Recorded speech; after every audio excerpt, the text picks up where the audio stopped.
আর্জেন্টিনাকে আগেই কাপটা দিয়ে দেন, আমাদের বাংলাদেশের মানুষের রাত জায়গাটা আপাতত মাফ করেন। আসসালামু আলাইকুম। একটা সুরে সুরে আর্জেন্টিনার সাপোর্টের একটা কথা বলি।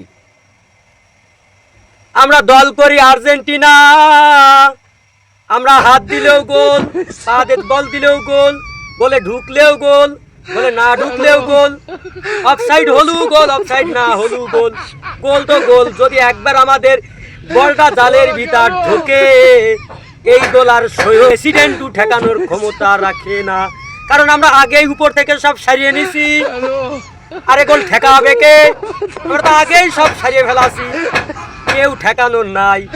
যে দলই আসুক, এই যে তোমরা বাংলাদেশের জনগণ রাত জায়গায় জায়গায় যতই খেলা দেখো, কাম হবে না। যতদিন আর্জেন্টিনা থাকবে ততদিন এই কাপ আর কেউ নিতে পারবে না। কোয়ার্টার ফাইনালে 4টে খেলা, সেমিফাইনালে 2টে খেলা, আর ফাইনালের আছে 1টা খেলা। এই খেলাগুলো তোমরা যতই রাত জাগে দেখো, গোল হলু যেটা আর্জেন্টিনা, গোল না হলু যেটা আর্জেন্টিনা।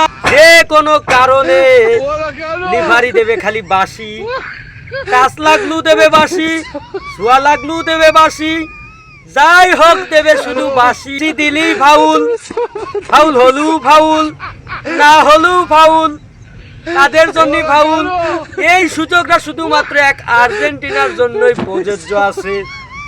তাছাড়া যে কোনো দল যদি যায় ওখানে, সব দলই ফিনিশ, সব দলই কোরস।